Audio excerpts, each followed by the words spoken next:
आमा सनाम को जोहार तो नेपाल खोज बाजुन मुर्मू ती रखा बका है अद खाटोते नंबर 1 चे 15 जून ओडिशा रे तो छुट्टी खान 16 जून ओडे हुयुमा अद जेते जिला क्वार्टर रे अबो डीएमएसपी को धारणा आकार ते प्रदर्शन करते ज्ञापन एमा कर और ओनारे पेया जिनिस ताहन मा पहला चे अल्लाह आदिवासी समाज रे संविधान कानून लागू मा दोसार आलिया समाज प्रशासन राय दरकार आदिवासी समाज रे दो नीत हबी जनतंत्र औरी स्थापित संविधान आईन हो बाय लागू अकना तो नवा बो हुई मा दोसर पॉइंट तो जहां करंजियरिया होला खोज पिथो इनठेन बार बार फोन तहन मैडम ठेन हो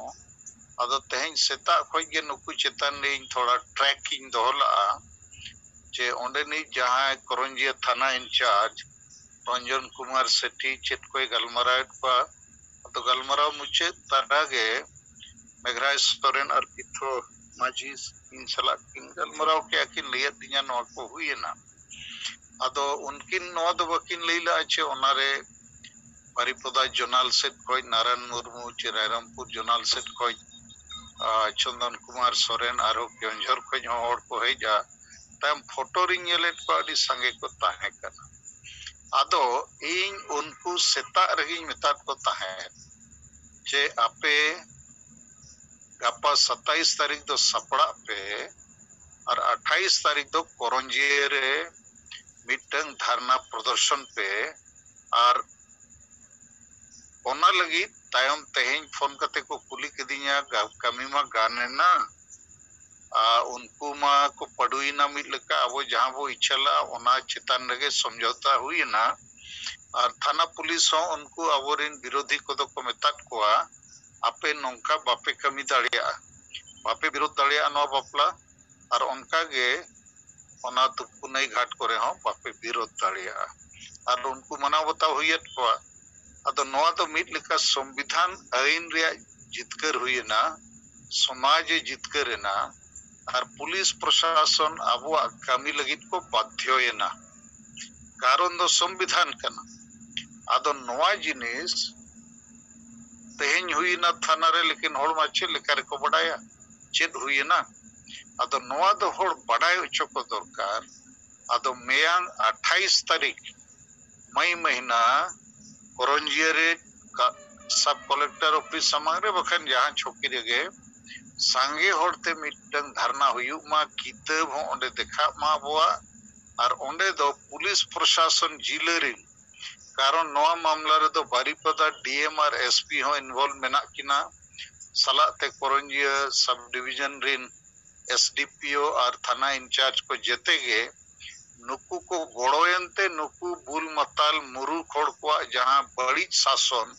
ओना तेहें पडुयना और आदिवासी को तालारे मिटंग संविधान आईने जितकरेना अदो नोआ कथा पुलिस प्रशासन को बड़ाय मा अबो बो सरहाव को मा चे आपे पे गोड़ोयनते नोआ हुई कना और आदिवासी नुकु मुरु बुल बताल को बड़ाय मा चे नौका के पे पडुआ जाय जुग अपे दो कारण संविधान आईन बापे बतावे और दीकू को बड़ाय मा जे पिथो मजिया बपला 3 जून हुयु रेया सेंगेल समाज व्यवस्था हिसाब ते बेरेल दाते नुकु को उना को विरोध देता है अदो नो धारणा आकार ते 28 तारीख मिटंग मारांग न्यूज छपा हुई दाड़िया नो दो उड़ीसा लेवल रे न्यूज हुई दाड़िया और नोआ न्यूज ते जेते जिला प्रशासन रिन होड़ पुलिस को ऑफिसर को चेदा मीडिया हो एटा समाज हो और आबोरिन समाज तला रे हो जे सेंगेल अभियान सला नित तो नोआ लड़ाई तो दाड़े तो मुश्किल गया फूल मताल को सांगे रे हो संविधान आईन सला तो पाको दाड़ेगा और पुलिस प्रशासन हो नोआ को आले हो संविधान आईन कोड़ो तेगे हुई आले उपाय बनु तारीख करंजिया रे मिटंग धारणा कार्यक्रम हुई मा Ar ona enangin ko kuli kami le dharna ke bange adoñ metat ko bilkul dharna pe taki hor ko badai ma police प्रशासन को बढ़ाए मा एटा जतिरिन हड़ को बढ़ाए मा आदिवासी को बढ़ाए मा और नुकु मुरु बुल मतल माझी को बढ़ाए मा जे संविधान आईन समंग रे दो भीड़ और बुल मतल दो पाए गानोआ तो न हुईना दोसर कथा तेसर दो दिल्ली चलो मामला रे अबो तिलका मुर्मू दिल्ली रे मेना तेहें दिल्ली पुलिस कमिश्नर सला ᱧᱟᱯᱟᱢ हुईना इनते माने ओना ऑफिस सला इनते पार्लियामेंट स्ट्रीट थाना इंचार्ज सला ᱧᱟᱯᱟᱢ इनते जंतर मंतर रे उनको रूल रेगुलेशन को अद जहां पे ᱧᱟᱢᱚᱜ कना चिन्नी तो दिल्ली रे मारंग रैली मीटिंग को तो बाको हुई चोआ कना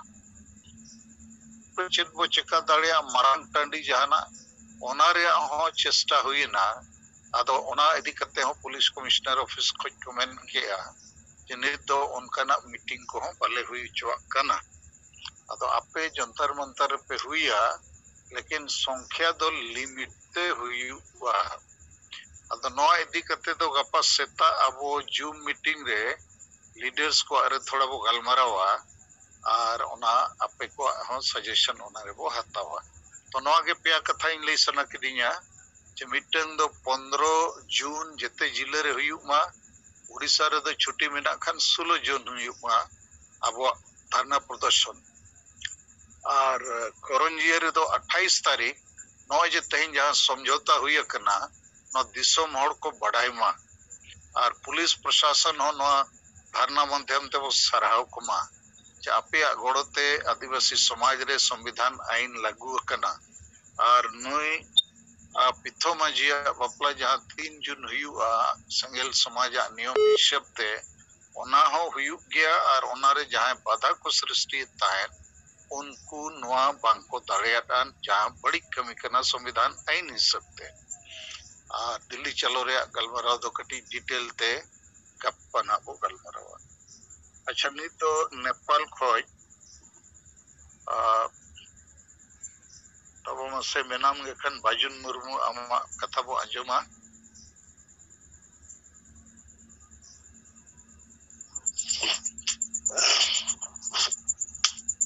जोहार गे गंके जोहार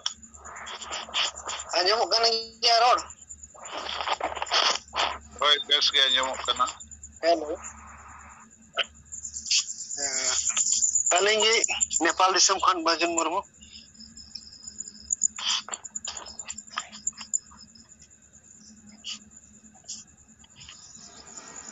तो लिंग उडी मिटे रिपोर्टिंग एमो लिंग मेने कना ठीक गया मान लई उनके आंजमो कन गया होय होय आंजमो कना मान लई ओय दारा कन अले नेपाल रे मिटे प्रोग्राम को कोराव कादा थोड़ा दिन लहरे को गलमराव कदा मी बार कोड़ा को चलावना हमते दुमका सेन उना मसानजोर अतोरे मसानजोर डैम का मेना दुमका से रे उंडे नुकु मजी परगना महल खन मिटे प्रोग्राम को दोलदा उंडे नेपाल खन नेवता चलावना अदो उंडे को सेनना और को नेपाम बड़ान का अदो नोंडे नेपाल से नहकु बोलो कना उनको हर अदो नेपाल रे निया जून 11 तारीख को गोटाव कदा नेपाल रे मिटे प्रोग्राम को दहो कदा अदो उंडे अली को नेवताव का लिंको नको कथा बली बड़ाई कना उंडे दो ना को हजु कना माझी परगना महल रेन बांगमा कथा दिसम परगना कनाय बादल किसको उनी हिजुगो कना नुकु शांति निकेतन बोलपुर रेन नुकु ऑलचिकी टीचर रामू हेमरम नुकु को हजु कना आर स्टूडेंट को हिजुगो कना अदो चेक को ना को कथाया नवा दो अंजम हुई तकवा दो मेन कने अलिया नेहर द नवा गे बार सिंगल रन सीनियर जो को सेटल लन तबन का नुको दो मच तबन फायरिंग दो किसान गंज रन विश्वनाथ टुडू को लिंग बड़ाई जो का दिया बोले फला फला दिन ना को हिजुगो कना मेनते ado uni hoy mene kan na Delhi program tege na besto nyok minanya se nari insurang kai mene kan ta ma jahal ka tege time undung kan mid din dong kun cek kuku ko ma khali hor ayur tam ka takur ko ab kada nonde Nepal ron ha ko ayur tam ka takur dekana kata ko haba se ar cek ko haba ne ni ge alinya khato reporting kalinya ठीक है बाजुन Murmu joto ko regi sengel johar बाजुन Murmu आमा आजो मेना तो आम हो बुझो दरकार आम और नेपाल रिन होड़ पे मुरुक गया बोका गया पे जुदी नुकु माझी परगना महल दो संविधान कानून चेत हो बाको मनाव बतावा नुकु दो माझी परगना व्यवस्था रे जनतंत्र हो बाको मनाव बतावा नुकु दो Rumu blue डांडोम बारोन Dane Pante हिससिया vote किरिंग अखरिंग लगे मेना कोआ आदो आपे हो नुकु पे नेवता कोआ आपे हो नुकु ठन पे सेन मेसा इनखान नुकु सला विश्वनाथ टुडू सेन करते नया आए तपामा ओना दो ठीक कथा खाना असे हम लई में नोरे जवाब bang kana hello bang kana ona dong ke आदो आपे जदी नोआ के बापे बुझो दाड़िया इनखान आम लेकन आयुरिया नेपाल रिन संतार दो डोढा रे पे इदी कोआ नोआ रे आगे तो पूरे भारत रे लड़ावना चला कना नित नोय उन घड़ी गलमरा हुई ना करंजिया मिटन सब डिवीजन कना मयूरभंज जिला उड़ीसा रेया ओंडे उनको को मैंने हांडी पर्वत के बापला तो हुई मा निसे तो बाबू बागिया डन हबो गज को गया डन युतुम ते महिला को कांडोम कते लाख लाख पैसा हांडी पर्व बनुया जिल बो जमार बो तन बड़ाया आदो नोआ को चाबा कते के तो समाज रे सुधर हिजुआ आदो नुकु दो समाज सुधर लगी तो बांगे आको दुकान को चलावेगा बोका बोका होड़ आम लेकन बोका होड़ को गते को और आपे मसन जो डैम नुकुआ मीटिंग रे पेसेंट मेसा आदो आपे जदी बुद्धि ज्ञान बनु आइने खान जहां रे पेसेंट मेसा डोढा रे पे बोलो नोना चेतान रे दो आदिवासी संगेल अभियान दो बाय चिका दाड़िया और नोंकान होड़ के संगे अबो समाज रे मेना को आबो नोय जे बारिया पे जिनिस को साबका जे समाज रे सुधर हुई दरकार सुधर माने तो चेत संविधान आईन रे जहां जिनिस ऑल मेना ओना हिसाब ते ताड़ाम दरकार ओना हिसाब ते के भारत रिन जेते होड़ को ताड़ामे आपे नेपाल दिसोम रे संविधान आईन मेना ओना ते बाम ताड़ाम कान आम चितान रे केस हुआ जेल हुआ अडी लेकना प्रॉब्लम हिजुआ आदो नुकु माझी परगना व्यवस्था रे दो महल वाला दो जहां के को डांडो में को जहां के को सामाजिक बहिष्कार को जहां के डन युतुम ते को गोजे को नोरे जहाना नियम kan chet ho ola karte benuka ato ina khan nokan hor do mitang गुंडागर्दी को चलावे अपना मन मर्जी जोर जबरदस्ती को चलावे जैसे अबो मिटंग नेता बापला 3 जून रे फिक्स करना और उनी और आज दिन सनाम होड़ को मैंने आले तो हांडी पर्वत तो बांगे बेरल दात तेगले बापला इनखान ओनारे विरोध रे ओकोया अधिकार मेना कि हम जोर जबरदस्ती मेना हांडी पर्वत न्यूते के हुआ पंखन समाज को ले बहिष्कार में ओडक कमा बारण में आदो नुकुआ संगठन के गोटा नौका के चला आदो आम बाजुन मुर्मू आम दो भूल मताल को सला मेनाम खान दो तहन में और आदिवासी संगेल अभियान सला मेना खान दो आम फैसला में ओंडे तो विश्वनाथ टुडू चे जहां दो संगेल रनी के बाय सेनो नुकु भूल मताल को सला नया लगी दपार लगी और आर्गुमेंट लगी ठीक है नो आगे इनसे पे पुस्तक कथा हम ले सदैज में और बाकी को नो बढ़ाई दरकार जे अबो तलारे नो नोकान मुरु खोड़ को के संगे मेना बो तो कथा के बाबू बुझेवा जे संविधान आईन मिटन जिनिस कना जनतंत्र मिटन जिनिस कना न्याय अन्याय मिटन जिनिस कना पेश और अमृत मिटन जिनिस कना पेश और बड़ी मिटन जिनिस कना अतो नोआ को जदि बाबू बुझो दाड़िया ina kan do mena nui le hoai kana hani le hoai kana hoa ko pe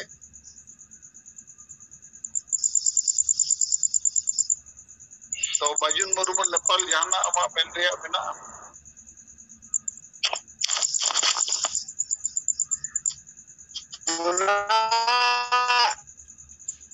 kata do eta ko organize kada gongke ado unku ku baka ko hijuk kana cek ko roda noa do anta anjum baki ji mena ado na gini mena kana sapड़ाव jawra ahi apnar ho unku sungai cek tapa mo lagi cek ko katha na ko roda acha विशेषता उना ऑलचिकी प्रचार प्रसार ना कथा को road चुकेदा अदा उना इते थोड़ा gun उना रे चासोडिंग दो केदा उना मा प्रचार प्रसार ना कथा मा भागिया किसे कना अदा इने साव सावते ना आरची को कथा को दोया उना मा उरिलिंग आजम तकवा अरे 30 से माजुमा नुको कमी मा पूरा बंगाल रे जते हर को पड़ाया आम दो फोन तेगे कुली को मेसे जे माझी परगना व्यवस्था रे जनतंत्र चेदा बाबो गुइया रुमु बुलु डांडोम बाडन डेन पंते चेदा बाबो चबाए आर नो हांडी परवन नीसे चेदा बाबो चबाए इने खाचर को मा ओना रे तुम बडाई न्यामा चेत को रोड लगी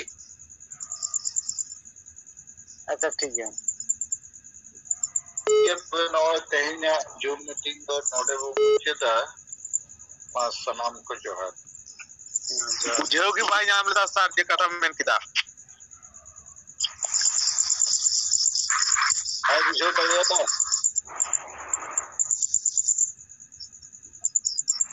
अच्छा ठीक है अब तला रे अब समाज रे तो सांगे हो यूथ रे को ताहे परतो कना रुनु बुलु सला के को ताहे कना ओनते थोड़ा बुझे रे थोड़ा समय लगा गया लेकिन ओए थाना पुलिस तो को बुझो न्यामा दिकु तो को बुझो न्यामा आदो अबो जहां रणनीति वो सापका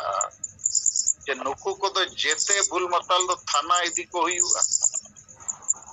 पुलिस प्रशासन ठन तिंगु को हुआ ओंडे नुकु तो को पड़ू अचोआ माने हजार हजार को सेनो लाख लाख को सेनो पुलिस प्रशासन दो संविधान आईन तेगे कामी हुया उनी ठन उपाय बनुआ और नुकु भूल मतल तो चिली हो थाना पुलिस संविधान आईन साला बाको तखा तो चौकट कोते नीत हवी मन मर्जी को कामी करना लेकिन नित तो जैसे नो तेहिया घटना के करंजिया रे थाना समाज रे जेते को सेन लेना लेकिन थाना वाला मा अबो सेट के सपोर्ट किया कारण अबो के संविधान आईन साला अबो तिंगु उनको संविधान आईन खिलाफ रे मेना को जमो कना कथा को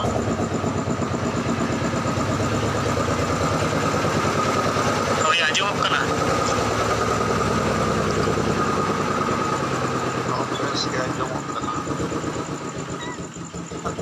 आदो इन पाटा खन तेहኛ नवा जहां तिना पिया पॉइंट कथा नोडे बिचार लेकाते तेहኛ सामांगेना आदो नवा चितान रे जहां नय ओडिशा रे करंजिया ब्लॉक और करंजिया सब डिविजनल सभापति पिथो माझिया बापला इदी कते नवा चितान रे गलमाराव चितान रे इन जहां तिना इन बड़ा कताबोना नवा दो रिपोर्ट लेकाते और ओना चितान रे बाकी दना बिचार लेकाते ताबन और जहां को नवा चितान रे बोन लई जुटिया अदो रिपोर्ट लेकाते तो तेहेन दो नोका कना नवा दो रायरंगपुर जोन रिया मयूरभंज जिला रायरंगपुर जोन रिया करंजिया सब डिवीजन रे जहां पना सब डिवीजनल सभापति पिथो माझी ताबन मेनाया अदो उनिया के बापला जून 30 रे जून 3 रे ठौका कना 3 तारीख जुलाई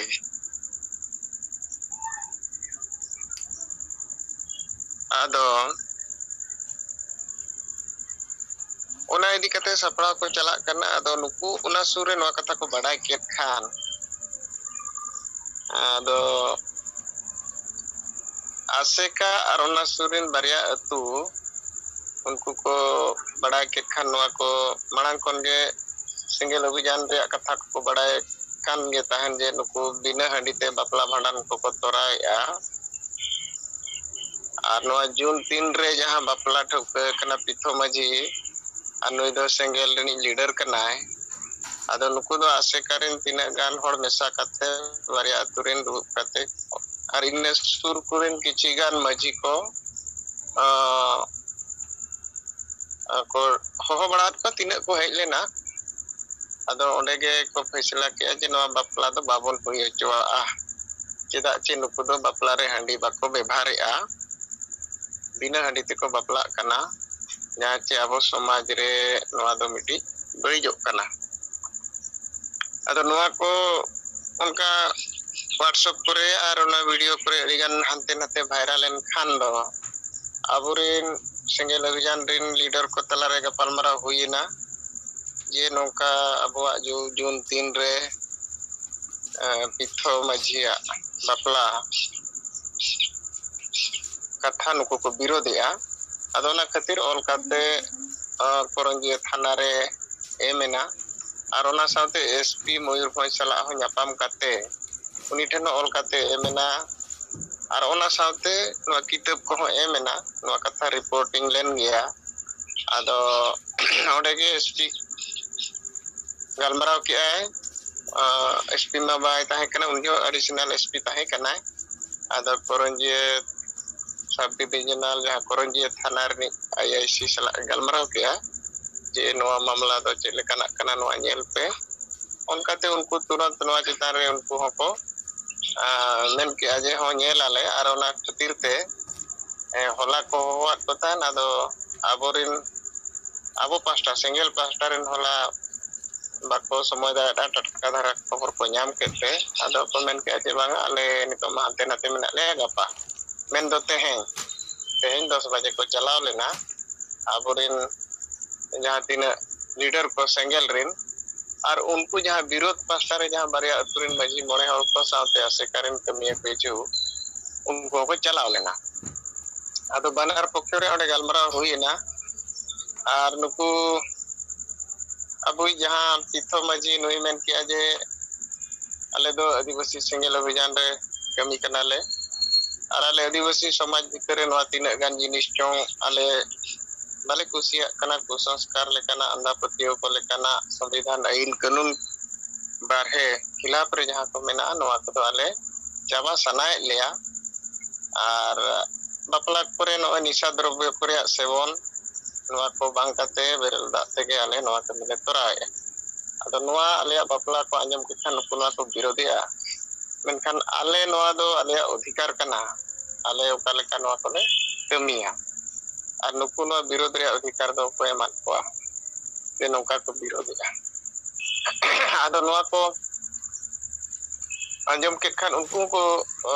IIC unku kuli ket koa ape do che chika pe birodea enkhan nui chet e joboret pia je arho etak kore ape bina handi tege nongka pe kami pe mente joboret pia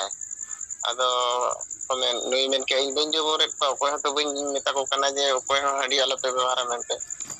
ar unku hona ko manaena banga jobor do bai joboret le ado enkhan judi bai joboret pe khan do ape ho nui do chet khatir pe aj oka leka bapla sanai kana oka leka kusi kana onar do ape ho uni bape birod dareaya onare odhikar do ape ho banua ado onka metar khan onare ho unku ko heraena ko mane mid leka do unku jahan ko nyam kan tahan ona leka do time do bang hui lena onde ko metar ape noa do bape birod dareya noa odhikar ape banua ado sar katha unku ko men ke aje banga ale jahan ko handi bako bebhara bapla kore unku do ale ghat re bale argo chuat ko jana tupunai ghat ado onare abo nuku ko men ke sengel pahtarin je node do tupunai ghat ma joto horak kan ge somaj rin hor joto onde ko argon kana ar osti bisorjan huyuk kana noa ma okoya ᱵᱮᱠᱛᱤᱜᱚᱛ ᱢᱤᱫ ᱦᱚᱲᱟᱜ ᱢᱟ ᱵᱟᱝ ᱠᱟᱱᱟ, ᱱᱚᱣᱟ ᱢᱟ ᱥᱟᱢᱩᱦᱤᱠ ᱡᱤᱱᱤᱥ ᱠᱟᱱᱟ᱾ ᱟᱨ ᱱᱚᱣᱟ ᱨᱮᱫᱚ ᱱᱩᱠᱩ ᱚᱠᱚᱭ ᱚᱫᱷᱤᱠᱟᱨ ᱮᱢᱟᱜ ᱠᱚᱣᱟ ᱱᱚᱝᱠᱟ ᱠᱚ ᱢᱮᱱᱮᱜᱼᱟ ᱡᱮ ᱵᱟᱞᱮ ᱟᱬᱜᱚ ᱦᱚᱪᱚᱣᱟᱜ᱾ ᱟᱨ ᱢᱤᱫᱴᱤᱡ ᱠᱟᱛᱷᱟ ᱫᱚ ᱚᱱᱟ ᱡᱟᱦᱟᱸ ᱚᱸᱰᱮ ᱠᱚᱨᱚᱧᱡᱤᱭᱟᱹ ᱵᱞᱚᱠ ᱥᱟᱵ ᱰᱤᱵᱷᱤᱡᱚᱱ ᱨᱮ ᱡᱟᱦᱟᱸ ᱛᱟᱠᱚ ᱚᱥᱛᱷᱤ ᱵᱤᱥᱚᱨᱡᱚᱱ ᱦᱩᱭᱩᱜ ᱠᱟᱱᱟ ᱡᱟᱦᱟᱸ ᱜᱟᱰᱟ ᱨᱮ, ᱚᱱᱟ ᱫᱚ ᱯᱤᱛᱷᱚ ᱢᱟᱹᱡᱷᱤ ᱛᱟᱠᱚᱣᱟᱜ ᱴᱤᱠᱚᱴ ᱵᱷᱤᱛᱟᱹᱨ ᱨᱮ ᱦᱤᱡᱩᱜ ᱠᱟᱱᱟ᱾ ᱟᱫᱚ ᱯᱤᱛᱷᱚ ᱢᱟᱹᱡᱷᱤ ᱚᱸᱰᱮ ᱢᱮᱱ ᱠᱮᱜᱼᱟ ᱡᱮ ᱡᱟᱦᱟᱸ ᱚᱱᱟ ᱜᱟᱰᱟ ᱜᱷᱟᱴ ᱢᱮᱱᱟᱜᱼᱟ ᱚᱱᱟ ᱫᱚ ᱟᱞᱮᱭᱟᱜ ᱴᱤᱠᱚᱴ ᱡᱟᱭᱜᱟ ᱠᱟᱱᱟ᱾ ᱮᱱᱠᱷᱟᱱ ᱫᱚ ᱟᱫᱚ ᱚᱱᱠᱟ ᱦᱤᱥᱟᱹᱵ ᱡᱩᱫᱤ ᱞᱤᱧ ᱢᱮᱱᱠᱷᱟᱱ ᱢᱟ ᱚᱱᱟ ᱢᱟ ᱟᱞᱮᱭᱟᱜ ᱠᱟᱱᱟ ᱚᱱᱟ ᱜᱷᱟᱴ ᱢᱟ᱾ ᱟᱫᱚ ᱚᱸᱰᱮ ᱩᱱᱠᱩ ᱟᱹᱛᱩ ᱦᱚᱲ ᱠᱚ ᱟᱥᱮᱠᱟ ᱠᱚ ᱢᱮᱱ ᱠᱮᱜᱼᱟ ᱵᱟᱝᱜᱮ ᱥᱮᱫᱟᱭ ᱨᱮ ᱟᱢ ᱵᱟᱵᱟ ᱱᱚᱣᱟ ᱫᱚ ᱟᱞᱮ ᱮᱢ ᱦᱚᱴᱚ ᱟᱠᱟᱣᱟᱫ ᱞᱮᱭᱟᱭ᱾ ᱟᱫᱚᱭ ᱢᱮᱱᱟ ᱚᱱᱟ ᱫᱚ ᱵᱟᱹᱧ ᱵᱟᱲᱟᱭᱟ ᱤᱧ ᱵᱟᱵᱟᱭ ᱮᱢ ᱦᱚᱴᱚ ᱟᱠᱟᱫ ᱯᱮᱭᱟ ᱪᱮ ᱵᱟᱭ ᱮᱢ ᱦᱚᱴᱚ ᱟᱠᱟᱫ ᱯᱮᱭᱟ, ᱢᱮᱱᱠᱷᱟन ᱨᱮᱠᱚᱨᱰ ᱨᱮᱫᱚ ᱟᱞᱮᱭᱟᱜ ᱠᱟᱱᱟ᱾ ᱮᱱᱛᱮ ᱨᱮᱦᱚᱸ ᱤᱧ ᱫᱚ ᱟᱞᱮᱭᱟᱜ ᱫᱚ ᱵᱟᱹᱧ ᱢᱮᱱᱮᱜᱼᱟ, ᱱᱚᱣᱟ ᱫᱚ ᱡᱚᱛᱚ ᱦᱚᱲ ᱜᱮᱠᱚ ᱱᱚᱣᱟ ᱫᱚᱠᱚ ᱵᱮᱵᱷᱟᱨᱟ, ᱱᱚᱣᱟ ᱫᱚ ᱟᱞᱮ ᱦᱚᱸᱞᱮ ᱪᱮᱠᱟᱭᱟ, ᱫᱤᱥᱚᱢ ᱦᱚᱲᱟᱜ ᱠᱟᱱᱟ᱾ ᱢᱮᱱᱠᱷᱟᱱ ᱟᱯᱮ ᱡᱩᱫᱤ ᱱᱤᱛᱚᱜ ᱯᱮ ᱢᱮᱱᱟ ᱡᱮ ᱵᱟᱝᱟ ᱱᱚᱰᱮ ᱫᱚ ᱡᱟᱦᱟᱸᱭ ᱦᱟᱺᱰᱤ ᱛᱮ ᱵᱟᱭ ᱵᱟᱯᱞᱟᱜᱼᱟ ᱩᱱᱤ ᱫᱚ ᱵᱟᱞᱮ ᱟᱬᱜᱚ ᱦᱚᱪᱚᱣᱟᱭᱟ᱾ ᱟᱫᱚ ᱱᱚᱝᱠᱟ ᱜᱟᱞᱢᱟᱨᱟᱣ ᱟᱭᱟᱭᱥᱤ ᱟᱸᱡᱚᱢ ᱠᱮᱫ ᱠᱷᱟᱱᱮ ᱩᱱᱤ ᱢᱮᱱ ᱠᱮᱜᱼᱟ ᱛᱷᱟᱱᱟ ᱵᱟᱞᱟ ᱡᱮ ᱱᱚᱣᱟ ᱨᱮ ᱟᱯᱮᱭᱟᱜ ᱪᱮᱫ ᱠᱟᱜᱚᱡᱽ ᱯᱚᱛᱚᱨ ᱠᱚᱦᱚᱸ ᱢᱮᱱᱟᱜᱼᱟ? ᱢᱟᱱᱮ ᱱᱚᱣᱟ ᱫᱚ ᱥᱟᱢᱩᱦᱤᱠ ᱡᱤᱱᱤᱥ ᱠᱟᱱᱟ, ᱱᱚᱣᱟ ᱠᱟᱜᱚᱡᱽ ᱯᱚᱛᱚᱨ ᱫᱚ ᱵᱟᱹᱱᱩᱜᱼᱟ ᱚᱠᱚᱭᱟᱜ ᱦᱚᱸ ᱡᱮ ᱱᱚᱣᱟ ᱜᱷᱟᱴ ᱫᱚ ᱟᱞᱮᱭᱟᱜ ᱠᱟᱱᱟ ᱢᱮᱱᱛᱮ ᱚᱠᱚᱭᱟᱜ ᱧᱩᱛᱩᱢ ᱨᱮ ᱨᱮᱠᱚᱨᱰ ᱟᱠᱟᱱᱟ ᱢᱮᱱᱛᱮ ᱚᱱᱠᱟ ᱢᱟᱛᱚ ᱵᱟᱹᱱᱩᱜᱼᱟ᱾ ᱮᱱᱠᱷᱟᱱ ᱱᱚᱣᱟ ᱫᱚ ᱡᱚᱛᱚ ᱦᱚᱲ ᱠᱚ ᱟᱬᱜᱚ ᱫᱟᱲᱮᱭᱟᱜᱼᱟ, ᱱᱚᱰᱮ ᱫᱚ ᱚᱠᱚᱭ ᱦᱚᱸ ᱢᱟᱱᱟ ᱨᱮᱭᱟᱜ ᱵᱤᱨᱳধ ᱨᱮᱭᱟᱜ ᱚᱫᱷᱤᱠᱟᱨ ᱫᱚ ᱚᱠᱚᱭ ᱴᱷᱮᱱ ᱦᱚᱸ ᱵᱟᱹᱱᱩᱜ᱾ ᱟᱫᱚ ᱚᱱᱠᱟ ᱠᱚ ᱜᱟᱞᱢᱟᱨᱟᱣ ᱵᱟᱲᱟ ᱠᱮᱫ ᱠᱷᱟᱱ ᱛᱟᱭᱚᱢ ᱫᱚ ᱨᱟᱡᱤ ᱱᱟᱢᱟ ᱠᱚ ᱚᱞ ᱠᱮᱜᱼᱟ ᱢᱤᱫᱴᱤᱡ ᱮᱜᱽᱨᱤᱢᱮᱱᱴ ᱞᱮᱠᱟ, ᱟᱨ ᱵᱟᱱᱟᱨ ᱯᱚᱠᱠᱷᱚ ᱡᱮ ᱟᱫᱚ ᱚᱸᱰᱮ ᱚᱞᱮᱱᱟ ᱡᱮ ᱩᱱᱠᱩ ᱠᱚ ᱢᱮᱱ ᱠᱮᱜᱼᱟ ᱟᱞᱮ ᱚᱞᱮᱱᱟ ᱡᱮ ᱱᱚᱣᱟ ᱵᱟᱯᱞᱟ ᱨᱮ ᱟᱞᱮ ᱡᱟᱦᱟᱱᱟᱜ ᱮᱴᱠᱮᱴᱚᱬᱮ ᱵᱤᱨᱳধ ᱵᱟᱞᱮ ᱵᱤᱨᱳᱫᱟᱞᱮ, ᱚᱱᱟ ᱚᱞᱮᱱᱟ᱾ ᱟᱨ ᱱᱚᱣᱟ ᱯᱚᱠᱠᱷᱚ ᱨᱮ ᱚᱞᱮᱱᱟ ᱟᱞᱮ ᱱᱚᱣᱟ ᱵᱟᱯᱞᱟ ᱟᱞᱮᱭᱟᱜ ᱡᱟᱦᱟᱸ ᱱᱟᱣᱟ ᱰᱟᱦᱟᱨ ᱞᱮᱠᱟᱛᱮ ᱡᱟᱦᱟᱸ ᱞᱮᱠᱟ ᱢᱮᱱᱟᱜᱼᱟ ᱟᱞᱮᱭᱟᱜ ᱵᱟᱯᱞᱟ ᱟᱞᱮ ᱚᱱᱟ ᱫᱤᱱ ᱨᱮᱜᱮ ᱵᱮᱥᱛᱮ ᱱᱟᱯᱟᱭ ᱛᱮᱜᱮ ᱦᱩᱭᱩᱜᱼᱟ᱾ ᱟᱨ ᱩᱱᱠᱩ ᱡᱟᱦᱟᱸ ᱛᱤᱱᱟᱹᱜ ᱵᱤᱨᱳধ ᱠᱚᱠᱚ ᱢᱮᱱ ᱵᱟᱲᱟ ᱞᱮᱜᱼᱟ ᱚᱱᱟ ᱠᱚᱫᱚ ᱚᱸᱰᱮ ᱠᱚ ᱥᱟᱹᱭᱤᱱ ᱠᱮᱜᱼᱟ ᱵᱟᱞᱮ ᱵᱤᱨᱳᱫᱟᱞᱮ, ᱟᱨ ᱱᱚᱣᱟ ᱚᱥᱛᱷᱤ ᱵᱤᱥᱚᱨᱡᱚᱱ ᱠᱚᱨᱮ ᱱᱚᱣᱟ ᱠᱚᱦᱚᱸ ᱥᱟᱢᱩᱦᱤᱠ ᱡᱤᱱᱤᱥ ᱡᱟᱦᱟᱸ ᱨᱮ ᱡᱚᱛᱚ ᱦᱚᱲᱟᱜ ᱚᱫᱷᱤᱠᱟᱨ ᱢᱮᱱᱟᱜᱼᱟ, ᱩᱢ ᱜᱷᱟᱴ, ᱟᱦᱟᱨ ᱜᱷᱟᱴ, ᱟᱨ ᱫᱟᱜ ᱧᱩ, ᱴᱤᱭᱩᱵᱚᱭᱮᱞ ᱦᱩᱭᱮᱱ, ᱦᱚᱨ ᱰᱟᱦᱟᱨ ᱦᱩᱭᱮᱱ, ᱟᱨ ᱱᱚᱝᱠᱟ ᱡᱟᱦᱟᱸ ᱵᱚᱱ ᱢᱮᱛᱟᱜᱟᱜ ᱠᱟᱱᱟ ᱛᱩᱯᱩᱱᱟᱹᱭ ᱜᱷᱟᱴ ᱠᱚ, ᱱᱚᱣᱟ ᱫᱚ ᱡᱚᱛᱚ ᱦᱚᱲᱟᱜ ᱥᱚᱢᱟᱡᱽ ᱨᱮᱭᱟᱜ ᱠᱟᱱᱟ, ᱡᱚᱛᱚ ᱦᱚᱲ ᱜᱮᱠᱚ ᱟᱬᱜᱚ ᱫᱟᱲᱮᱭᱟᱜᱼᱟ ᱠᱚ᱾ ᱟᱫᱚ ᱱᱚᱣᱟ ᱨᱮᱦᱚᱸ ᱚᱸᱰᱮ ᱚᱞᱮᱱᱟ ᱡᱮ ᱱᱚᱝᱠᱟᱱᱟᱜ ᱥᱟᱢᱩᱦᱤᱠ ᱡᱤᱱᱤᱥ ᱨᱮᱫᱚ ᱱᱩᱠᱩ ᱛᱤᱥᱦᱚᱸ ᱟᱨ ᱱᱚᱝᱠᱟ ᱢᱟᱱᱮ ᱟᱞᱮ ᱵᱟᱞᱮ ᱵᱤᱨᱳᱫᱟ ᱢᱮᱱᱛᱮ᱾ ᱟᱫᱚ ᱚᱸᱰᱮ ᱠᱚ ᱥᱟᱹᱭᱤᱱ ᱦᱚᱪᱚ ᱠᱮᱫ ᱠᱚᱣᱟ ᱠᱚ, ᱵᱟᱱᱟᱨ ᱯᱟᱦᱴᱟ ᱠᱚ ᱥᱟᱹᱭᱤᱱ ᱠᱮᱫ ᱛᱮᱠᱚ ᱟᱯᱟᱱ ᱟᱹᱯᱤᱱ ᱮᱱᱟ᱾ ᱟᱫᱚ ᱱᱤᱭᱟᱹ ᱜᱮ ᱱᱟᱦᱟᱜ ᱨᱤᱯᱳর্টিং ᱞᱮᱠᱟ ᱛᱮᱫᱚ ᱛᱮᱦᱮᱧᱟᱜ ᱡᱟᱦᱟᱸ ᱛᱤᱱᱟᱹᱜ ᱱᱩᱠᱩ ᱟᱵᱚ ᱠᱚᱨᱚᱧᱡᱤᱭᱟᱹ ᱵᱞᱚᱠ ᱯᱨᱚᱵᱷᱟᱨᱤ ᱢᱮᱜᱷᱨᱟᱡᱽ ᱟᱵᱚ ᱱᱟᱦᱟᱜ ᱡᱟᱦᱟᱸᱭ ᱢᱮᱱᱟᱭᱟ ᱢᱮᱜᱷᱨᱟᱡᱽ ᱥᱚᱨᱮᱱ ᱟᱨ ᱠᱟᱞᱭᱟᱱ ᱵᱟᱥᱠᱮ ᱠᱮᱣᱡᱷᱳᱨ ᱦᱮᱰ ᱩᱱᱠᱩ ᱠᱚᱠᱚ ᱥᱮᱴᱮᱨ ᱞᱮᱱ ᱛᱟᱦᱮᱱ, ᱚᱱᱟ ᱥᱟᱶᱛᱮ ᱱᱚᱛᱮ ᱱᱟᱨᱟᱱ ᱢᱩᱨᱢᱩ ᱟᱨ ᱟᱡᱨᱤᱱ ᱴᱤᱢ ᱵᱟᱨᱤᱯᱚᱫᱟ ᱴᱤᱢ ᱨᱮᱱ ᱠᱚᱦᱚᱸ ᱠᱚ ᱥᱮᱴᱮᱨ ᱞᱮᱱᱟ᱾ ᱟᱫᱚ ᱡᱟᱦᱟᱸ ᱱᱚᱣᱟ ᱯᱮᱭᱟ ᱡᱳᱱ ᱨᱮᱱ ᱢᱮᱱ ᱞᱤᱰᱟᱨ ᱠᱚᱠᱚ ᱥᱮᱴᱮᱨ ᱞᱮᱱᱛᱮ ᱚᱱᱟ ᱜᱟᱞᱢᱟᱨᱟᱣ ᱨᱮᱠᱚ ᱥᱟᱹᱢᱤᱞ ᱠᱚ ᱛᱟᱦᱮᱸ ᱠᱟᱱᱟ᱾ ᱟᱫᱚ ᱢᱤᱫ ᱞᱮᱠᱟ ᱱᱚᱣᱟ ᱫᱚ ᱱᱚᱜᱼᱚ ᱱᱚᱝᱠᱟ ᱦᱩᱭᱱᱟ ᱡᱟᱦᱟᱸ ᱪᱮ ᱱᱚᱣᱟ ᱵᱚᱱ ᱢᱮᱱ ᱫᱟᱲᱮᱭᱟᱜᱼᱟ ᱡᱮ ᱱᱩᱠᱩ ᱡᱟᱦᱟᱸ ᱞᱮᱠᱟ ᱠᱚ ᱠᱟᱹᱢᱤ ᱠᱟᱱᱟ ᱟᱥᱮᱠᱟ, ᱟᱨ ᱚᱱᱟ ᱠᱤᱪᱷᱤ ᱜᱟᱱ ᱟᱹᱛᱩ ᱨᱮᱱ ᱦᱚᱲ ᱠᱚ ᱤᱫᱤ ᱠᱟᱛᱮ ᱡᱮ ᱱᱚᱣᱟ ᱠᱚᱫᱚ ᱵᱟᱵᱚᱱ ᱠᱟᱹᱢᱤ ᱦᱚᱪᱚ ᱟᱠᱚᱣᱟ ᱢᱮᱱᱛᱮ,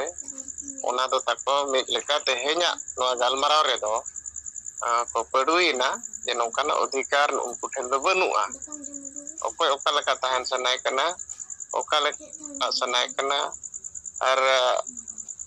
ᱦᱟᱺᱰᱤ ᱵᱟᱝᱠᱷᱟᱱ ᱵᱟᱯᱞᱟ ᱵᱟᱝ ᱦᱩᱭᱩᱜᱼᱟ ᱱᱚᱣᱟ ᱫᱚ ᱚᱠᱚᱭ ᱪᱮᱛᱟᱱ ᱦᱚᱸ ᱵᱟᱠᱚ ᱡᱳᱨ ᱡᱚᱵᱚᱨ ᱫᱟᱲᱮᱭᱟᱜᱼᱟ᱾ ᱟᱫᱚ ᱱᱤᱱᱟᱹᱜ ᱜᱮ ᱛᱮᱦᱮᱧᱟᱜ ᱱᱚᱜᱼᱚᱭ ᱡᱮ ᱠᱚᱨᱚᱧᱡᱤᱭᱟᱹ ᱨᱮᱭᱟᱜ ᱨᱤᱯᱳর্ট ᱞᱮᱠᱟ ᱛᱮᱫᱚ ᱱᱤᱭᱟᱹ ᱪᱮᱛᱟᱱ ᱨᱮᱫᱚ᱾ ᱟᱨ ᱫᱚᱥᱟᱨ ᱫᱚ ᱤᱧ ᱯᱟᱦᱴᱟ ᱠᱷᱚᱱ ᱢᱤᱫᱴᱤᱡ ᱱᱚᱣᱟ ᱠᱤᱛᱟᱹᱵ ᱪᱮᱛᱟᱱ ᱨᱮ 15 ᱡᱩᱱ ᱡᱩᱫᱤ ᱟᱵᱚ ᱱᱚᱜᱼᱚᱭ ᱜᱚᱢᱠᱮ ᱛᱤᱠᱤᱱ ᱯᱨᱚᱥᱛᱟᱵ ᱞᱮᱠᱟ ᱠᱤᱱ ᱟᱹᱜᱩ ᱠᱮᱜᱼᱟ ᱡᱮ ᱟᱵᱚ ᱯᱨᱚᱛᱮᱠ ᱡᱤᱞᱟᱹ ᱦᱮᱰ ᱠᱳᱣᱟᱴᱟᱨ ᱠᱚᱨᱮ ᱰᱤᱮᱢ ᱢᱟᱨᱯᱷᱚᱛ ᱢᱤᱫᱴᱤᱡ ᱢᱮᱢᱳᱨᱟᱱᱰᱟᱢ ᱵᱚᱱ ᱮᱢᱟ, ᱟᱨ ᱱᱚᱣᱟ ᱫᱚ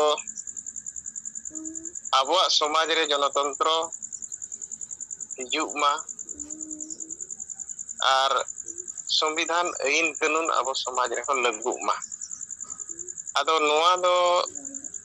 ᱟᱵᱚ ᱡᱩᱱ 15 ᱵᱚᱱ ᱠᱚᱨᱟᱣ ᱠᱷᱟᱱ ᱵᱮᱥᱚᱜᱼᱟ᱾ ᱢᱮᱱᱠᱷᱟᱱ ᱚᱱᱟ ᱠᱷᱚᱱ ᱢᱟᱨᱟᱝ ᱠᱟᱛᱷᱟ ᱫᱚ ᱱᱚᱣᱟ ᱠᱟᱱᱟ ᱡᱮ ᱱᱚᱝᱠᱟᱱᱟᱜ ᱠᱟᱛᱷᱟ teheny dhabit te noa police प्रशासन रिपोर्टर पुलिस प्रशासन जहाँ तीन दिसम को चलावेगा सरकारी कोड़ो नुकु दो बाको बड़ाई ताहन अदो बाको बड़ाई ताहन मेनखान आबो समाज रिन होड़ हो बाबन बड़ाई ताहन जे आबो समाज दते संविधान आईन खन हो तन खन बारहे रे मेना संविधान आईन कानून बाबो मानावेआ जनतंत्र हो बाबन मानावेआ आबो समाज दो राजतंत्र nyutat juga ge mena to noa do abo ठेन हो नुना गहिर सांगे हो ठेन दो बुझे बाय ताहे kana ado disam gomke abo जीवित bunga jaha bon men e atehen je noa met marsal ema bonte tehen noa hari bicer te bon seterena ye abo samaj do jonotantra do nidharit to bai gorhona ka bai accept ka nidhari rajtantro leka ge mena ar jaha tina aboren hor menak kwa sange manwa nuku rajtantro jahan leka gulami kate hor ko tahena ona leka ge nuku ho nuku bebhar nuku choritro nuku action nuku jotor lekana activity re jahan bujau kana nuku do gulami hor kana ko mane abo sange hor do gulami jibon abwa mena ado noa katha tehen abo bon bujau kea ar noa katha abo noa arho highlight hui dorkar प्रशासन को बड़ाई मा media तंत्र जतो लेकना एटा समाज रे को बड़ाई मा आर नोआ टी एडी हाड़ा लेकन कथा हुयुआ जे नुकु जनतंत्र लगु मको मेनेया आर संविधान आईन लगु मको मेनेया आदो नोआ संविधान मा नोए लगु कते नोए 60-70 वर्ष पका पके हुयु कना आदो संविधान दो तबे बाय लगु कना नुकुआ दो एनखान चेत लगु कना नुकु ठेन दो ओने राजतंत्र रे मन खुशी डांडो में बारोरेम दन कोनी पांते बड़ा को में और थाना चला हो मनाए में जहां थाना चला खान उनी चितान रे आर हो जुलुम हुयुआ जेदा थाना चलावेना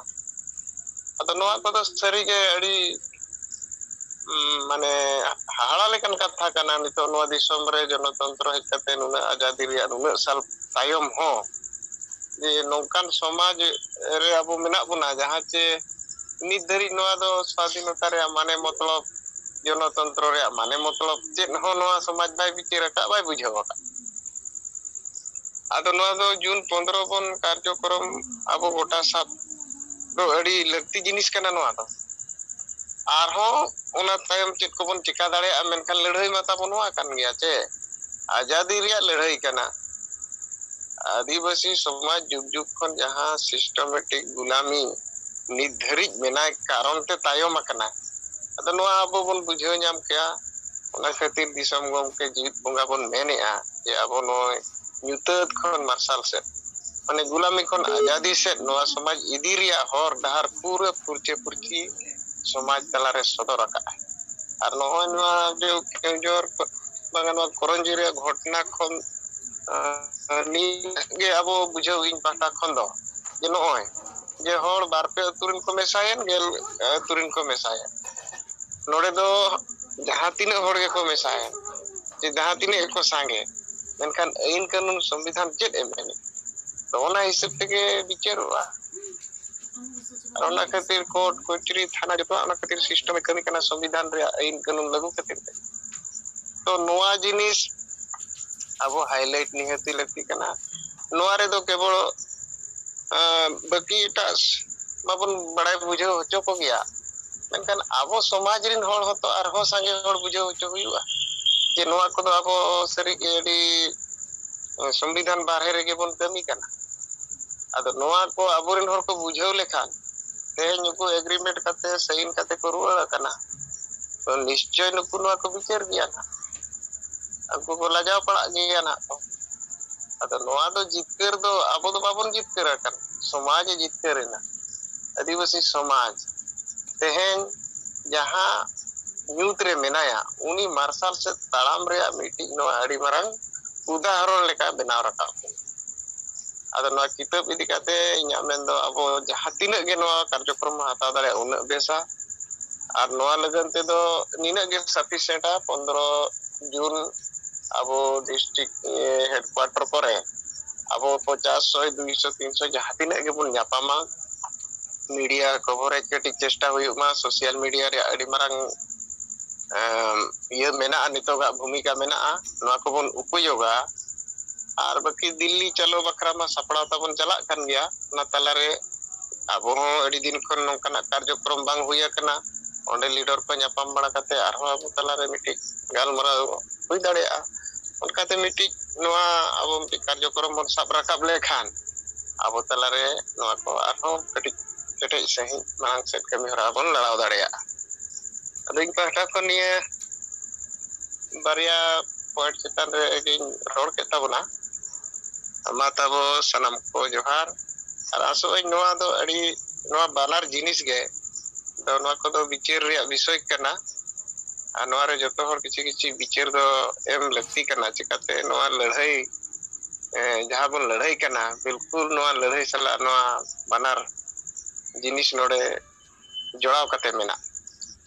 ma tobe sanam ko ing pahta kon ar dorate duler johar em kate nito inya galmara node ing mucet kia sanam ko johar Orissa president जहां दो नरेंद्र गंके अडी पुस्टेल सही ओना पिथो मझिया विषय इदी कते दो लई पुस्टेल के तबोनाये आर एटा एटा जायगा रे हो नोका सिस्टम ते अबु जुदी बो ताड़ामा एन खान जतो जायगा रे विचार ते दबो लाहा इदी गया पि जगह हो बाबो तायमोआ मेन खाना दाड़े जोते जहां उनको को कमी करना किछु किछु जायगा रे ओना होयतो आघात कारण ते अबु स्थिर बो तहे दाड़ेया मेनखान अबुआ विचार दो बाय थिरोआ उइहर बाय थिरोआ आर नो भीतर भीतर ते माने ऑक्सीजन लेका ऑक्सीजन चलका जहां ठे के जतो जायगा नुए बोलो दाड़ेया ठीक ओंका गे अबुआ विचार हो जतो जायगा रे बोलो इदी काना आदो ओना लिकाते अबुआ पिथुआ जा बापला कमी होरा ना दो एकदम सक्सेस गीताबोना आर उनको नो मिटे विचार तब पंडुयत को और उनको को पूरा को बुझता अकु हो को विचारा जे बांगा आले जहां ले कमी कना न बड़ी डहार तेले कमी कना भूल डहार तेले कमी कना संविधान विरोधी डहार तेले तड़ाम कना उना उनको उयहर नाम तेगे लगाव कोआ निये हुईना मिड नंबर दोसर कथा अबू साहेब जहां अबुआ किताब चितान रे आर डीएम ठे भारत रिया 5 पनत रे जिला शासक दफ्तर समांग रे अबो धरना जहां बो लईया नो एकाल जरूर कना हुई दरकार कना कारण नय अबुना किताब तलाते अबो भागी जिनिस बो साब रकाबिया आर नोआ साब रकाब कते नुकु को विरोधे तबोना नुकु मेनते दो नुकु मारे डहार मारे उहिर जहां तीन संगठन मेना कोआ आदो नोआ डीएम टे धरना तलाते और किताब एम तलाते अबु नोबो बुझ अचोया भारत देश रे जहां तीन मानमी मेना कोआ प्रत्येकटी मानमी गे भारत रि संविधान रिया कानून जहां मेना आन उनको अको समाज रे लगुइना लगु अचोकिया को मेनखान अबु आदिवासी समाज रे नित हो संविधान कानून बाय लगु लेना जखन गे जहां बुजान विचारान हर को लगु लगिदो कना मेनखान अबु स्वशासन समाज व्यवस्था जहां को लई कना अतु अतु रे जहां माजी परगना को मेना कोआ नुकु ओना को विरोधिया कटे सही न तो बाले हुई चोआ मौलिक अधिकार चितारे हम्पार को चलाव कना जतो रकमा चितारे हो जे को विरोधिया नोना विरोध नुकु किंतु संविधान कानून बाको बड़ाइते नो को विरोध कना आदो अबु नो अडी बुद्धिमत्ता विचार तलाते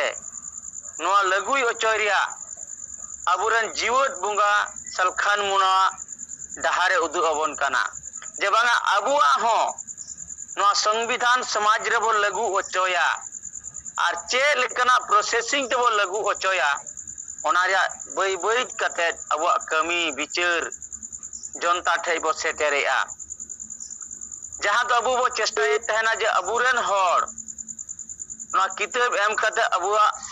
विचार बो बदल अचो तकवा शिक्षित हर बो बिनाव रकाब कोआ अलो पड़ा हर को नाको विचारा मेनखान प्रतिटी अतु रेगे अबरेन मास्टर डाक्टर इंजीनियर प्रोफेसर से चाकरीजीवी हर मेना कोआ नोआ रिया संविधान रिया जतवा जिनिस को बढ़ाया मेनखान बढ़ाई कते रहो अतु जहां को चलुकान अशिक्षित संविधान बढ़ाई बांग बढ़ाई जहां बाको बढ़ाया और विचार हाँ बाको बढ़ाया गणतंत्र या सिस्टम हो ठीक मतो बाको बढ़ाया उनको तीते चलुकान समाज से अतु टोला को उनको ठे को बॉस अचोक काना ओना किंतु अबू जोर कदम ते सुधर अब चेष्टा करना जे उनको आंधा पतियो से उनको रुमु बुलु डन डाडम मारे डहारन हर जहां को अचुकरा न बदल तेगे लगा बोना नोआ जदि अबू बाबो बदला ताहले खान अब आदिवासी समाज बाय डेवलपआ अब तीस रहो केटे बाबो बिना रकाब दाड़िया भारत दिसम खुना मुछे उतर अब आदो नोना गे अबू प्रत्येकटी डीएम ऑफिस रे धरना तलाते पुलिस